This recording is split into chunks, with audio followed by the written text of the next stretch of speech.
नमस्कार, बहुत बहुत स्वागत आप सभी का। शाम के 4 बजने वाले आप देख रहे हैं म्हारो राजस्थान। आप सबके साथ मैं हूं प्रियंका राय। बुलेटिन की शुरुआत बड़ी खबर के साथ करते हुए करौली से बड़ी खबर है। न्यूज 18 की खबर का दमदार असर हुआ है। ग्रामीणों ने क्रमिक अनशन समाप्त कर दिया है।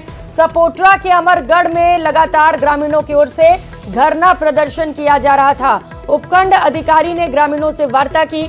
समस्याओं के समाधान के लिए टीम भी गठित की गई। धरना स्थल पर अधिकारी पहुंचे। लिखित आश्वासन पर ग्रामीणों ने धरना प्रदर्शन खत्म कर दिया। जल जीवन मिशन सहित योजनाओं के धांधली के खिलाफ ये धरना प्रदर्शन किया जा रहा था। 23 दिसंबर से क्रमिक अनशन पर बड़ी संख्या में ग्रामीण बैठे हुए थे और अपनी मांगों पर अड़े हुए थे। सपोट्रा उपखंड की ग्राम पंचायत अमरगढ़ का ये पूरा मामला है। तो न्यूज 18 ने इस खबर को प्रमुखता से दिखाया था, जिसके बाद अधिकारी वहां पर पहुंचे, समझाइश की गई, मांगों पर सहमति बनी और उसके बाद ग्रामीणों ने अपना धरना प्रदर्शन खत्म कर दिया है। तो एक बार फिर से न्यूज 18 की खबर का दमदार असर हुआ है। अधिकारियों के लिखित आश्वासन के बाद ग्रामीणों ने अपना प्रदर्शन समाप्त कर दिया। सहयोगी धर्मेंद्र हमारे साथ जुड़ चुके हैं। धर्मेंद्र, एक बार फिर से न्यूज 18 की खबर का दमदार असर, ग्रामीणों ने धरना प्रदर्शन समाप्त कर दिया है। कोई अल्टीमेटम दिया गया है क्या उनकी ओर से? कब तक मांगे पूरी नहीं होंगी तो फिर से प्रदर्शन कर सकते हैं? देखिए, बताना चाहूंगा 23 तारीख से ये धरना प्रदर्शन चल रहा था और इस धरना प्रदर्शन का उद्देश्य जो था, जो क्षेत्र में योजनाएं और विकास कार्य चल रहे हैं उनमें भ्रष्टाचार का आरोप लगाते हुए ये ग्रामीण जो है क्रमिक अनशन पर बैठे हुए थे। आज वहां जब खबर न्यूज 18 पर चली, उसके बाद जो एसडीएम है उन्होंने तहसीलदार के निर्देशन में एक टीम का गठन किया और उन्होंने धरना स्थल पर जो ग्रामीण बैठे हैं उनके साथ जाकर वार्ता की। वार्ता में जल्द से जल्द उनकी समस्याओं का समाधान का आश्वासन दिया गया। इसके बाद ग्रामीण जो आश्वासन है उस पर सहमत हुए और उन्होंने धरना समाप्त कर दिया। साथ ही ग्रामीणों के ये चेतावनी भी है कि अगर जल्दी उनकी समस्याओं का समाधान नहीं हुआ और जो योजनाएं चल रही हैं उन्हें भ्रष्टाचार नहीं रुका तो वो एक बार फिर से धरना प्रदर्शन कर सकते हैं। ठीक है धर्मेंद्र, अब देखना है कि जो आश्वासन अधिकारियों ने दिया उसे कब तक पूरा कर सकते हैं। बहुत शुक्रिया आपका तमाम जानकारियों के लिए। और चूरू के सरदार शहर से बड़ी खबर है। दलित की मौत मामले से जुड़ी है बड़ी खबर और मामले में अपडेट आपको बताते चले। संघर्ष समिति से बात करने के लिए जिला कलेक्टर मौके पर पहुंच चुके हैं। अस्पताल में संघर्ष समिति से वार्ता चल रही है। वार्ता में सांसद राहुल कसवा भी मौजूद हैं। विधायक नरेंद्र गुडानिया और अनिल शर्मा भी वार्ता में शामिल हैं। तो बड़ी खबर इस वक्त की, दलित युवक के साथ मारपीट और उसके बाद दलित युवक की मौत मामले से जुड़ी है बड़ी खबर, जिसे लेकर लगातार दलित समाज में आक्रोश है और इसी को लेकर धरना प्रदर्शन किया जा रहा है। कई बाजार बंद भी कर दिए गए हैं ताकि लोगों की बात ज्यादा से ज्यादा लोगों तक पहुंच सके और इसी को लेकर लगातार प्रदर्शन भी किया जा रहा है। कुछ प्रमुख मांगे उनकी ओर से रखी गई हैं, जिनमें मुआवजे सहित सरकारी नौकरी और साथ ही साथ आरोपियों के जल्द गिरफ्तारी की भी मांग है। हालांकि आपको बताते चले कि इससे पहले भी कई दौर की वार्ताएं हो चुकी हैं, लेकिन ये वार्ताएं विफल रही हैं।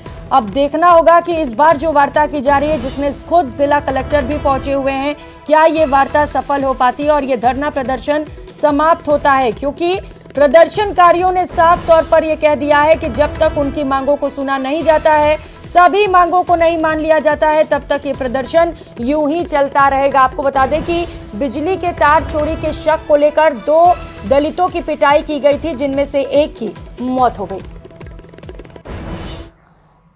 और जयपुर से बड़ी खबर है। महात्मा गांधी सेवा प्रेरक की भर्ती निरस्त कर दी गई है। सरकार ने 50,000 पदों पर भर्तियां निकाली थी। शांति और अहिंसा विभाग ने ये भर्तियां निकाली थी। सभी शहरी और ग्रामीण इलाकों में भर्तियां की जानी थी। भर्ती की 13 अगस्त की विज्ञप्ति को वापस ले लिया गया। 29 अगस्त तक हुए ऑनलाइन एप्लीकेशन, जिसे अब निरस्त किया गया है। शांति और अहिंसा विभाग ने आदेश जारी किए हैं। तो जयपुर से इस वक्त की बड़ी खबर आपको बता रहे हैं, जहां पर महात्मा गांधी सेवा प्रेरक की भर्ती को निरस्त किया गया है। कुल 50,000 पदों के लिए भर्तियां निकाली गई थी सरकार की ओर से, जिसे अब निरस्त किया गया है। शांति और अहिंसा विभाग में ये भर्तियां निकाली गई थी, जिनके लिए एप्लीकेशन जो अभ्यर्थी थे उन्होंने जमा भी कर दिए थे। सभी शहरी और ग्रामीण इलाकों में भर्तियां की जानी थी। 13 अगस्त की विज्ञप्ति जो जारी की गई थी उसे अब वापस ले लिया गया है। तो लोगों ने ऑनलाइन अप्लाई किया था और बताया जा रहा है कि इस भर्ती को फिलहाल निरस्त कर दिया गया है।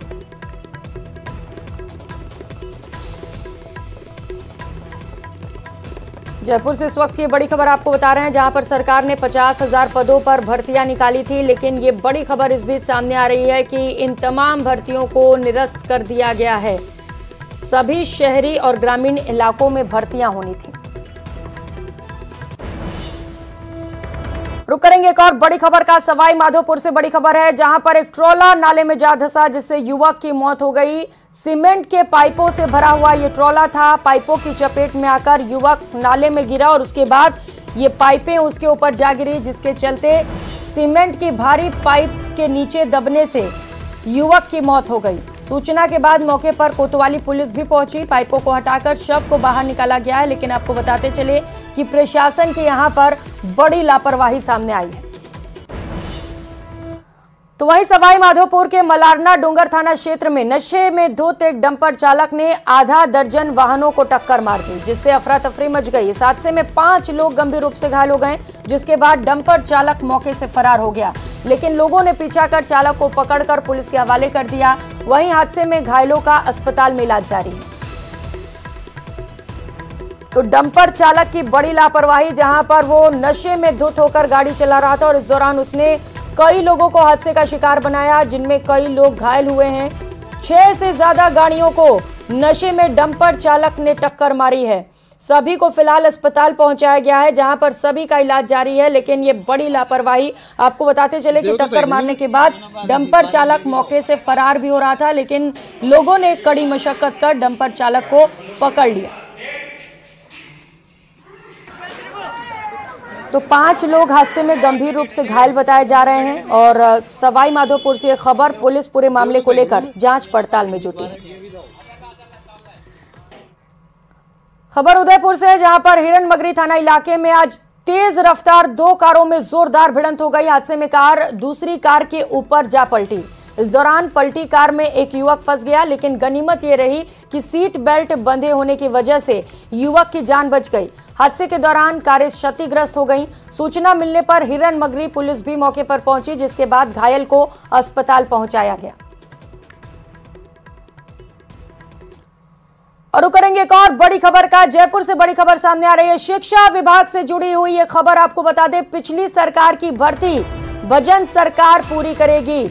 नई भर्ती के लिए पदों की गणना का भी काम किया जाएगा। भजनलाल सरकार की कार्य योजना की भर्तियां पूरी होंगी।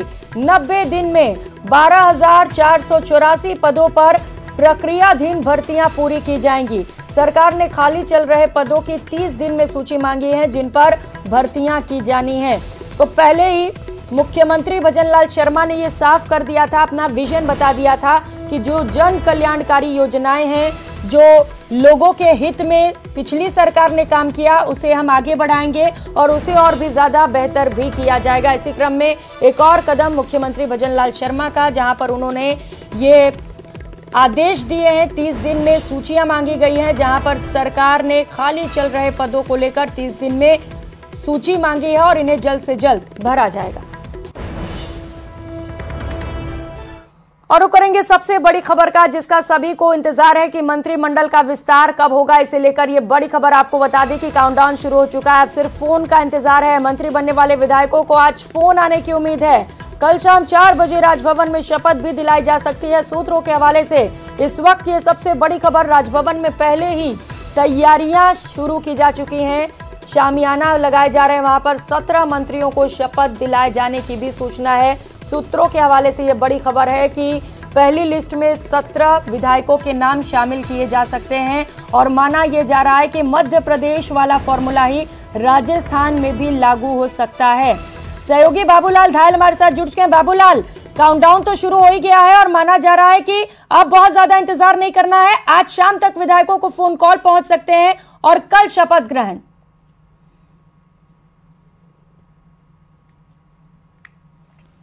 आवाज पहुंच रही है बाबूलाल? तैयारियां पूरी हैं। हाँ। टेंट लग गया है, शामियाना पहले से लगा हुआ है, मंच बन रहा है और हलवाई तक पहुंच गए हैं। इसका मतलब ये है कि कल भजनलाल सरकार का शपथ ग्रहण समारोह होने जा रहा है। मंत्री जो हैं वो कल सरकार बनाने जा रही है। आज शाम को जो विधायक हैं जिनको मंत्री बनाना है उनके पास फोन जाने की पूरी संभावना है, क्योंकि जिस तरह का माहौल है उससे यही लग रहा है कि कल शपथ ग्रहण हर हाल में हो सकता है।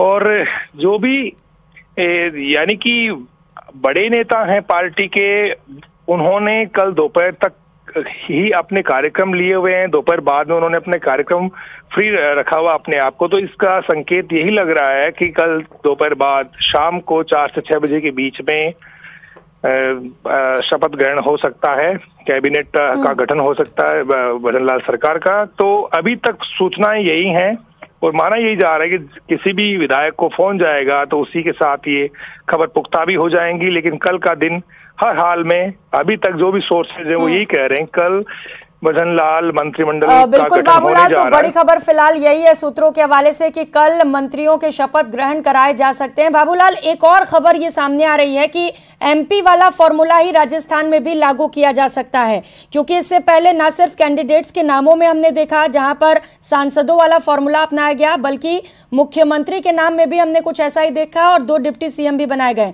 तो क्या ये माना जाए कि मंत्रियों के चयन को लेकर भी यही फॉर्मूला लागू होगा जो एमपी में हुआ है? जी देखिए, हर स्टेट की अलग अलग परिस्थितियां होती है, उसी के हिसाब से फैसले होते हैं। हो सकता है कि राजस्थान में जितने भी जीते हुए अभी एमपी हैं उनमें से दिया कुमारी उप मुख्यमंत्री बन गई हैं, बाकी किरोड़ीलाल मीणा हैं सांसद, वो मंत्री बनना उनका तय माना जा रहा है। ठीक है बाबूलाल, जब नाम का ऐलान होगा तो ये भी पता चल जाएगा कि कौन कौन से समीकरण साधने की कोशिश की जाती है। आप नजर बनाए रखिएगा बाबूलाल, बहुत शुक्रिया फिलहाल तमाम जानकारियों के लिए। तो राजस्थान में मंत्रिमंडल कैबिनेट को लेकर अब इंतजार खत्म होने वाला है। ऐसा माना जा रहा है कि कल तक भजन कैबिनेट की तस्वीर साफ हो जाएगी। बीजेपी प्रदेश अध्यक्ष सीपी जोशी ने इसे लेकर न्यूज 18 से खास बातचीत में कहा कि मंत्रिमंडल का गठन जल्द होगा और प्रदेश सरकार का पूरा जोर राजस्थान के विकास पर ही होगा। आप भी सुनिए।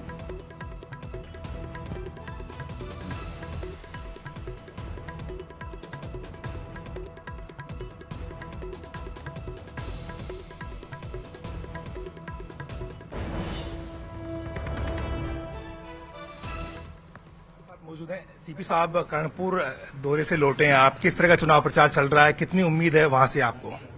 देखिए, राजस्थान की जनता ने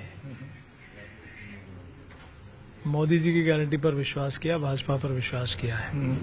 यहाँ भाजपा की सरकार बनी है और कर्णपुर पे भी कमल खिलेगा, ये निश्चित रूप से कह सकते हैं। कांग्रेस कह रही कि सहानुभूति की लहर का फायदा उससे मिलेगा, तो आपको लगता है सहानुभूति का कार्ड उनका फेल हो जाएगा?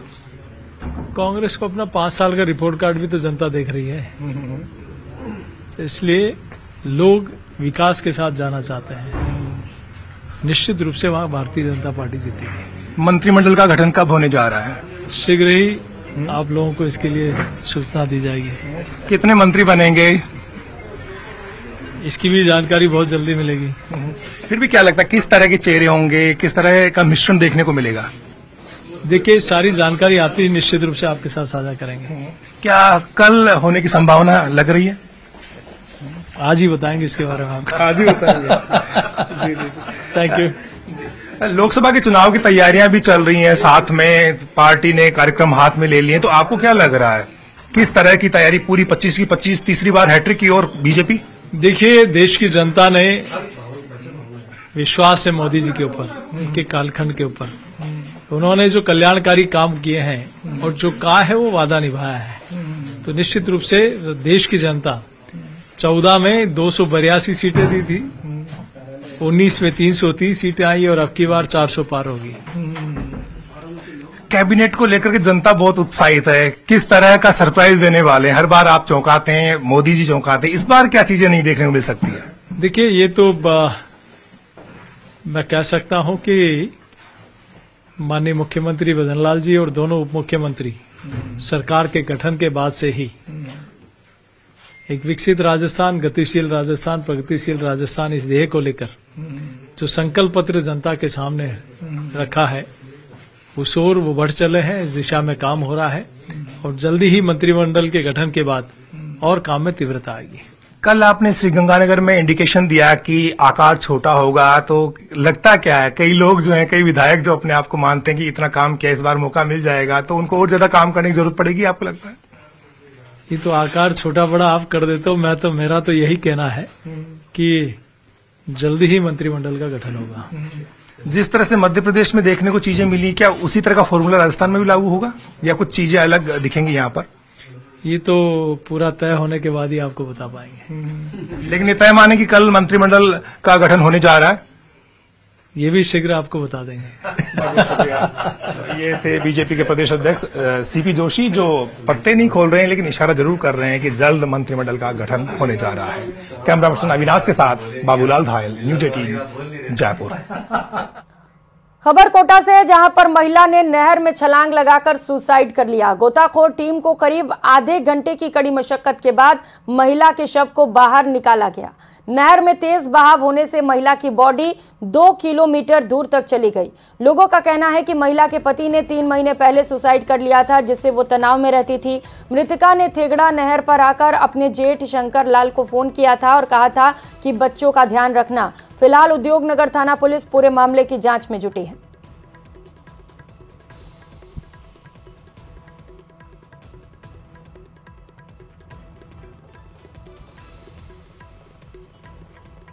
सर फोन आया था 4:17 पे कि बस मेरे को बच्चे का ध्यान रखना, मैं जा रही हूँ बस। इसमें मैंने बोला कि भाई उनको क्या दिक्कत है भाई, बात करो बताओ। इसमें उन्होंने फ़ोन काट दिया। अब फ़ोन काटने में कंटिन्यू मैंने फ़ोन करा तो फ़ोन उन्होंने उठाया नहीं। 15-20 मिनट बाद मेरे को फ़ोन ही आ गया वो ये नदी में कूद गई है जिनका फ़ोन है। तो उसके बाद तो आधे घंटे में पहुँच गया था तो डेड बॉडी मिल गई थी। ये मृतका कोमल वाइफ ऑफ संजय है, जो आर.के.पुरम बॉम्बे योजना आर.के.पुरम में रहती है, जो कल कंसुआ नहर में कूद गई थी, जो DCM पुलिया के पास में मिली थी। इसकी बॉडी उसमें से निकाल के मोर्चरी में रखवाया गया। इसका आज पोस्टमार्टम करवा रहे हैं, जांच जारी है। और खबर अलवर के खेतड़ी से है, जहां 3 युवकों ने शराब के नशे में नाबालिग को अपनी हवस का शिकार बनाया। जानकारी के मुताबिक पहले युवकों ने नाबालिग का अपहरण किया और उसके बाद आरोपियों ने पहले खुद शराब पी, फिर नाबालिग को शराब पिलाकर उसके साथ बारी बारी से दुष्कर्म किया। इस मामले में नाबालिग की मां की ओर से पुलिस में मुकदमा दर्ज कराया गया है। इस पूरे मामले की जाँच CO कठूमर को सौंपी गई है। फिलहाल नाबालिग पीड़िता के बयान के आधार पर पुलिस ने आरोपियों की तलाश शुरू कर दी है।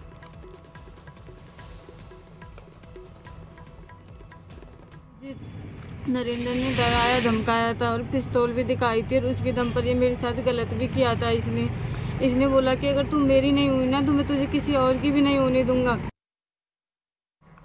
और धौलपुर के जाटोली गांव में जमीनी विवाद को लेकर 2 पक्षों में मारपीट हो गई। मारपीट में दोनों पक्षों की ओर से महिलाएं घायल हुईं, जिन्हें इलाज के लिए जिला अस्पताल पहुंचाया गया। जमीनी विवाद को लेकर हुई मारपीट में दोनों पक्षों की ओर से महिला थाने में छेड़खानी का मुकदमा दर्ज कराया गया। हालांकि सदर थाना पुलिस मारपीट के मामले में 2 लोगों को पहले ही गिरफ्तार कर चुकी है। सदर थाना प्रभारी कृष्ण कुमार ने बताया कि जाटोली में दुकान की जमीन को लेकर 2 पक्षों के बीच झगड़ा हुआ था, जिस झगड़े के बाद मौके पर पहुंची पुलिस ने दोनों ही पक्षों के 2 लोगों को गिरफ्तार किया। दोनों ही पक्षों की ओर से महिला थाने में महिलाओं से छेड़खानी के साथ बेअदबी का मामला भी दर्ज कराया गया है।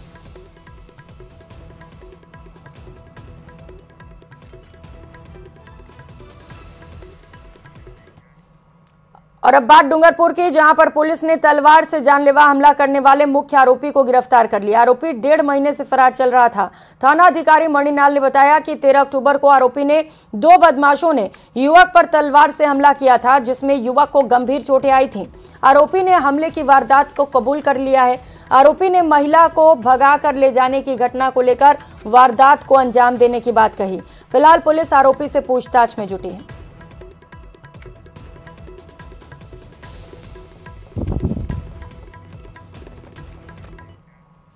और राजसमंद की राजनगर थाना पुलिस ने 1.5 साल से धोखाधड़ी और गबन के मामले में फरार आरोपी को गिरफ्तार किया। आरोपी पर करीब 2.25 लाख रुपए के धोखाधड़ी के आरोप हैं।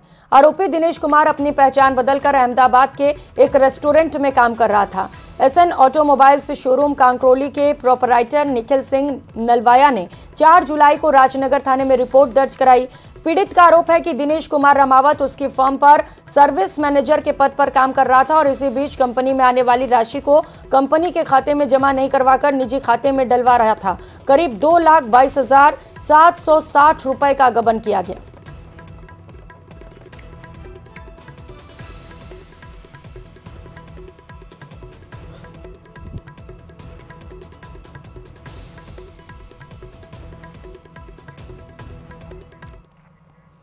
और खबरों में आगे बढ़ेंगे। केंद्र सरकार की जन कल्याणकारी योजनाओं के प्रचार प्रसार के साथ ही विकसित भारत संकल्प यात्रा के तहत अजमेर नगर निगम के 4 वार्ड में भी शिविर लगाए जा रहे हैं।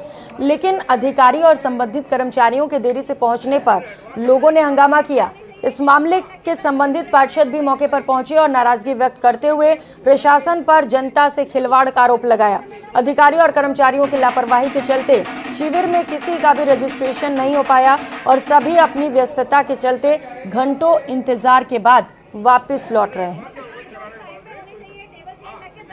हमारा संकल्प विस्तृत भारत यात्रा के नाम से एक कैंप और बहुत जनउपयोगी माननीय प्रधानमंत्री जी की योजनाओं का शिविर लगाया गया था, लेकिन यहाँ आने पे पता चला है कि यहाँ तो मात्र कठपुतली डांस और ढोल नगाड़े हैं।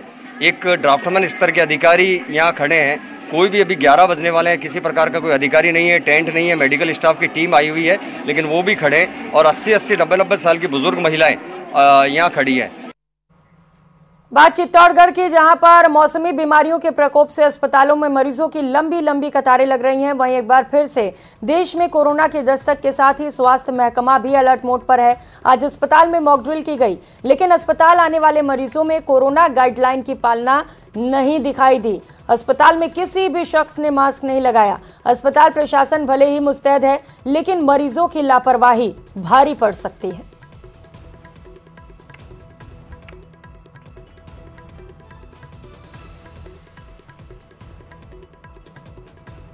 सर्दी के सीज़न है तो इस समय तो केस बहुत सारे आते हैं, वायरल इन्फ्लुएंजा के भी आते हैं, सब तरह के आते हैं। तो इस समय वायरल का अच्छा लोगों को सावधानी तो बरतनी चाहिए, मास्क लगा कर रखें, भीड़ भाड़ में कम जाया करें, तो सर्दी से बचाव रखें और जो कोविड गाइडलाइन है उसकी थोड़ा सा पालना करें, ज़रूरी है, पालना बहुत ज़रूरी है। क्योंकि कुछ जगह इधर तो चित्तौड़गढ़ में कोई केस नहीं आया, लेकिन बाकी जगह कुछ थोड़े बहुत केस आए हैं, तो थोड़ा सा सावधानी बरतनी चाहिए।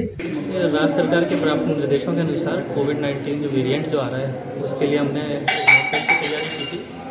इसमें हमने अपने मैन पावर है, लॉजिस्टिक है, आइसोलेशन वार्ड है और ऑक्सीजन सप्लाई है, ऑक्सीजन प्लांट है, उन सब की तैयारी हम देख रहे हैं और सभी दुरुस्त पाई गई है। हमारे यहाँ पर 30 बेड हमने आइसोलेशन के अलग रख रखे हैं, जिनको हमने वेंटिलेटर से भी सपोर्टेड कर रखा है और आइसोलेशन वार्ड के अंदर हमने सी पैप, बाई पैप और उसको भी देख लिया हमने, वो भी चालू करके सब वेंटिलेटर है और ऑक्सीजन सप्लाई भी बेड पे सभी पूरी तरह से सुरक्षित। तो कोरोना के नए वेरिएंट JN1 के मामलों को ध्यान में रखते हुए देश भर में अलर्ट जारी किया गया है। अलर्ट के तहत राज्य सरकार की ओर से जारी गाइडलाइन के तहत चिकित्सा अस्पताल और अन्य संस्थानों पर मॉक ड्रिल का आयोजन किया गया। अजमेर जिले में 74 चिकित्सा संस्थानों में मॉक ड्रिल की गई। वहीं संभाग के सबसे बड़े अस्पताल में ADM राजेंद्र सिसोदिया ने व्यवस्थाओं का जायजा लिया और अन्य व्यवस्थाओं को देखते हुए बेहतर इंतजाम करने के निर्देश दिए। मॉक ड्रिल की जा रही है पूरे ज़िले में, पूरे जोन में। राज्य सरकार के अनुसार सभी जिला कलेक्टर को भी निर्देश दिए गए थे। जिला कलेक्टर के निर्देशन में और चिकित्सा विभाग के निर्देशन में टीमें बनाई गई है। अजमेर में जिला स्तर पर और ब्लॉक स्तर पर टीमें बनाई गई हैं। आज वो सभी जहां भी CAC से लेकर PAC से लेकर जिला उपजिला अस्पताल और इंक्लूडिंग अपना मेडिकल कॉलेज सभी जगह एक मॉडल की जा रही है और जिसके तहत जहां जहां हमारे oxygen plant working non working है उनकी जानकारी लेकर आगे कार्रवाई की जा रही है। और करेंगे बड़ी खबर का। सीकर से बड़ी खबर सामने आ रही है। फतेहपुर सदर थाने में ACB ने बड़ी कार्रवाई को अंजाम दिया है। ASI 50,000 की घूस लेते हुए ट्रैप हुआ है। ASI इम्तियाज अली को ट्रैप किया गया है। सीकर ACB की टीम की ओर से इस बड़ी कार्रवाई को अंजाम दिया गया है। अब मामले पर जांच पड़ताल जारी है। अहम डॉक्यूमेंट्स भी खंगाले जा रहे हैं और लगातार इम्तियाज अली से पूछताछ भी की जा रही है। फतेहपुर सदर थाने में ACB ने ये बड़ी कार्रवाई की है, जहां पर ASI को रंगे हाथों ट्रैप किया गया है। 50,000 की घूस लेते हुए ASI इम्तियाज अली को ट्रैप किया गया है। सहयोगी संदीप हमारे साथ जुड़ चुके हैं। संदीप, एक और बड़ी कार्रवाई ACB की ओर से, कैसे ये सफलता मिली और अपडेट क्या है? बिल्कुल, देखिए सीकर ACB की जो टीम है उसने ये कार्रवाई की और फतेहपुर सदर थाने के SI इम्तियाज अली हैं उसको जो 50,000 की अभी जो प्रारंभिक जानकारी आई है उसके मुताबिक 50,000 की जो रिश्वत लेते हुए रंगे हाथों गिरफ्तार किया गया। हालांकि अभी चूंकि ट्रेप की कार्रवाई हुई है तो अभी ACB के अधिकारी भी जो है पूरी जानकारी नहीं दे रहे, लेकिन बताया जा रहा है कि किसी मुकदमे की जांच से जुड़ा हुआ ये मामला है और उस जांच में मदद करने के नाम पर या किसी का नाम हटाने के नाम पर, मुलजिम कम करने के नाम पर ये जो घूस है वो मांगी गई थी और जिसमें कितने रुपए में सौदा तय हुआ, पहले कितने रुपए ले चुका है, ये चूंकि अभी जांच विषय और एसीबी की तरफ से अभी पूरे मामले को लेकर ब्रीफिंग की जाएगी। ठीक है संदीप, तो अभी भी जांच जारी है, हो सकता है कि और भी खुलासे हो, इससे पहले भी अगर भ्रष्टाचार के मामले हुए हो तो वो भी सामने आए। आप नजर बनाए रखिएगा। बहुत शुक्रिया संदीप तमाम जानकारियों के लिए। इस बुलेटिन में फिलहाल इतना ही। खबरों का सिलसिला जारी है, आप बने रहिए हमारे साथ। नमस्कार।